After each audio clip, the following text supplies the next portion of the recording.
Hello, this is David from Excel Consulting, and in this video I'm going to show you just the slides that go with if and SUMIF and COUNTIF. So if we go to the if ones,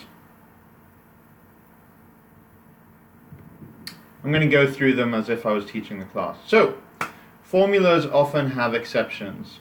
In this case, we want to calculate the number of days in between start and end date, but this one is still ongoing, so we don't actually have an end date. So number of days, which would be end date minus start date, would actually work out a huge number like this, because this is essentially 0 minus this date, which is stored as a number. So when formulas have exceptions, that can lead to problems. And so that's one of the reasons why if comes in. The other reason is because sometimes formulas need branching. So in this case, we have amount, then types. Obviously, we can't add together incomes and costs, so we would need to say if it's income, then positive. If it's a cost, then negative. So when we add it together, it would do the net, so the incomes less the costs, like that, rather than adding together the incomes and the costs, which is completely pointless. So we would need to branch this. Branching is very common. Here's another scenario. If something has a billable rate of $0, then if we charge by the hour, then it should say billable yes or no, should say no. Otherwise it should say yes. If there's a number in rate, then it should say yes.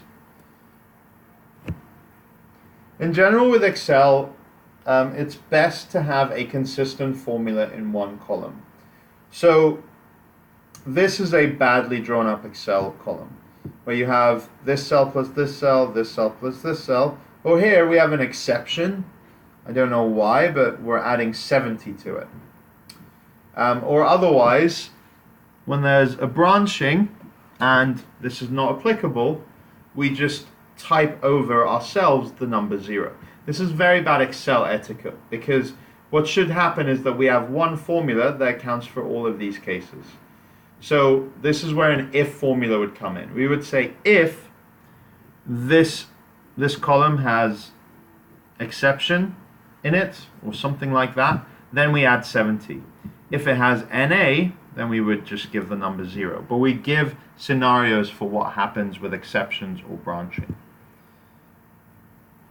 Many spreadsheets have inconsistent formulas inside a column, and they often lead to a multitude of errors. They're very difficult to audit to check where the errors have come from as well. This 70, if you're looking at this and you don't understand why, the number 70 seems completely arbitrarily chosen and isn't one to get anything from. You should say in the column what the exception is and indicate a clue as to why 70 would be used in the exception column. So one column should have a consistent formula. So we should have equals sum, but if there's an exception, add 70, like that. And then except, here it would say yes. So that's branching if questions. Here's another scenario, which is forecasting. So if there is a value, when we're forecasting, then we do quantity times price. But let's say, for example, that we're now selling shoes, and so we don't have last year's sales numbers for shoes because we didn't sell them last year. So we want to get a forecast that includes that. So if there's a value, i.e. if it's a product that we already sold, then we're going to do quantity times price. But if it's a forecast, and so there's no value in quantity, then we're going to do an alternative scenario. For example, if there's no quantity that we sold last year, let's assume the quantity is going to be 15 for some reason. We'll assume that. So that's where an if formula comes in. You say if cell in the same row equals the value x, then what to do if it's true and what to do if it's false. Another example is here. We want to find the billable hours. If a column says billable, return the number of hours. If it says unbillable, return the number 0. so that now we have the total number of billable hours, like that. You get to more complex scenarios when there's more than two outcomes. So here we have a mobile brand, and we want to work out the software that's used for each of these scenarios. And so we have iOS that's used by Apple phones, we have Windows software that's used by Nokia phones, and all other ones, whether the LG or Samsung or Google Pixel, they all use Android. So here we have three outcomes. This gets to more complicated if formulas, because we say if A5 equals a case, then we give the first answer. So we could say if this is equal to Apple, return iOS. Otherwise we still have multiple options, so we need something more. And so we go to more than two outcomes scenario. So if brand equals Apple, then return iOS, like it does here. Otherwise, we have another if formula.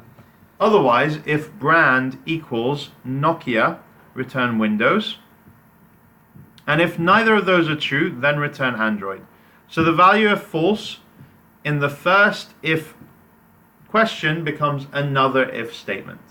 And then, because we have two brackets, one for each if, we close first the second bracket, which will appear red, and then the first bracket, which will appear black.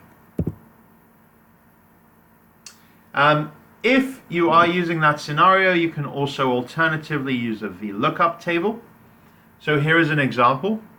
So here we could have brand and then software, like this. So I have a lookup table that says Apple is iOS, Nokia is Windows, Samsung, Huawei, Pixel are Android. And here we have the output column, which is software. Samsung Android, Apple iOS. So you would say look up the value in the brand table in this lookup table and return the value in the second column. I have another video explaining VLOOKUPs and another one explaining if versus VLOOKUPs as well. With VLOOKUPs though, you need to have all options listed. So you run into problems if you have a scenario where a brand is not in the lookup table. So here I added LG, so Tinia has bought an LG phone, and the lookup table does not have LG, so it will return an error if a VLOOKUP is used. So if you're going to have a long list of other, it's better to use multiple if. There are other situations where you can't use a VLOOKUP as well. Again, I have another video that explains that as well.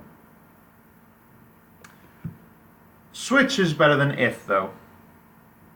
So if you have Office 365, then you can use a new function called switch, which allows you to write the same output without having to have multiple if statements.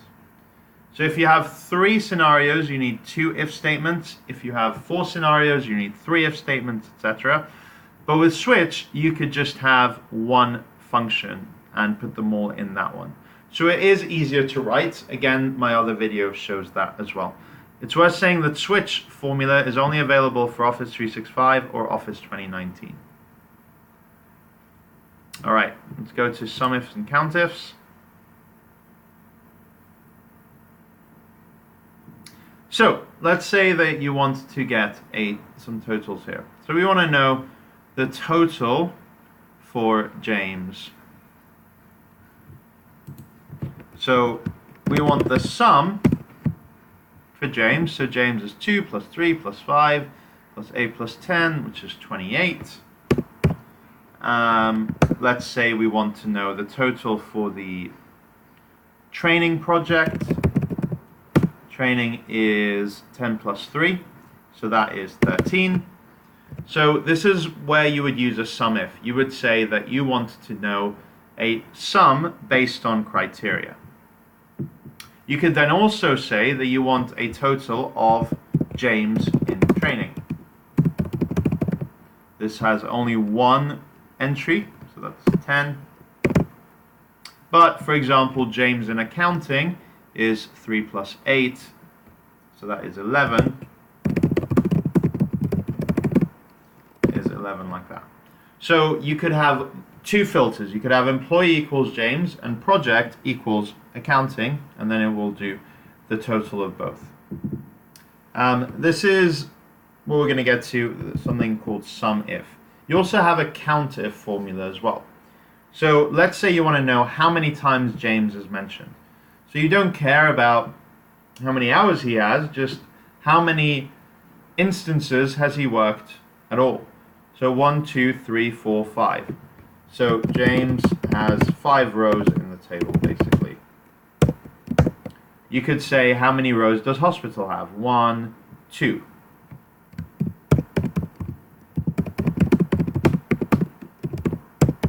Or like we saw before, James and accounting has 2. Or James and accounting has 2 rows. So that is when we're just counting how many instances there are of something. There are 2 types of formulas roughly. There's something called a row by row formula and another one called an aggregation formula. Broadly, the row by row formulas, there will be one output in every row. And in aggregation, there will be one output for multiple rows.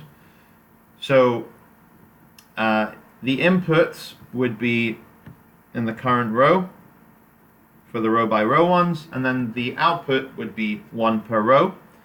Whereas in the aggregation type, the input would be probably every value in that column, every row in that column, and the output would be 1 number. So we see these very often. Some examples of row by row. A very common one is an if formula, like we just talked about before, because every row you want to test whether it's true or false.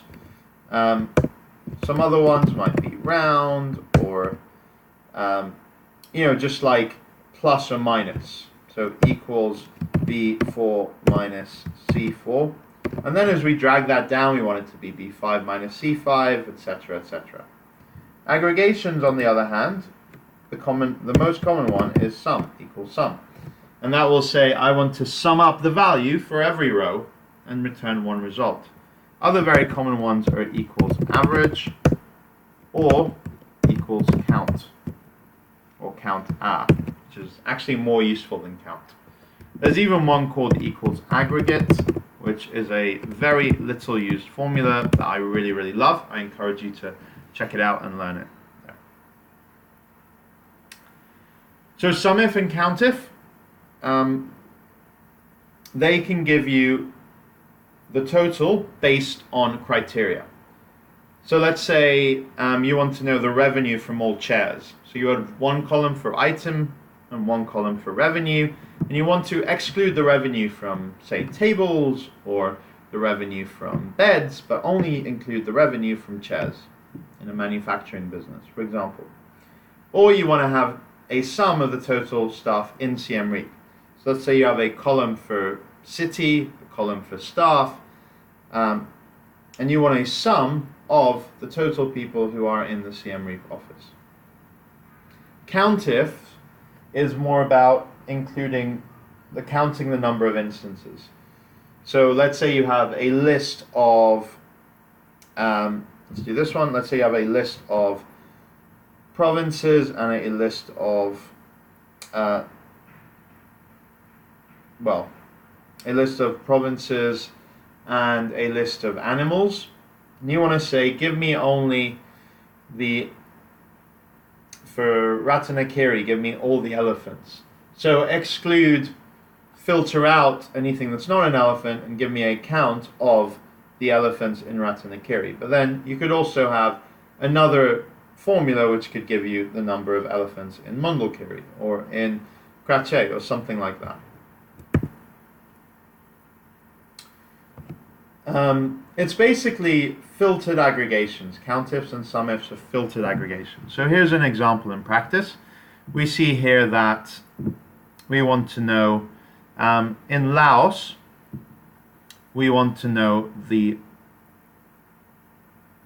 number of instances. So in Laos, there are 2 entries. So we would write 2 there. And, sorry, the numbers are wrong here.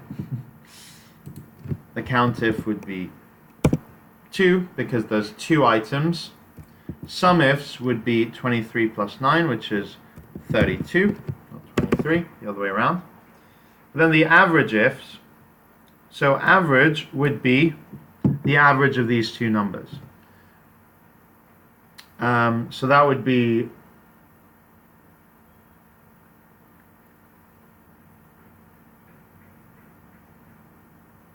that would be 16, which is halfway through 23 and 9. But then you also have something called max ifs and min ifs. Max ifs is the highest value given that the country is Laos. So the highest is going to be 23. And then the lowest is going to be min ifs, which is 9. Note that max ifs and min ifs are only in Office 365 or Office 2019. Great. So that's the end of the slides for those sessions, and just an explanation of what's going on in those instances. Thanks for watching.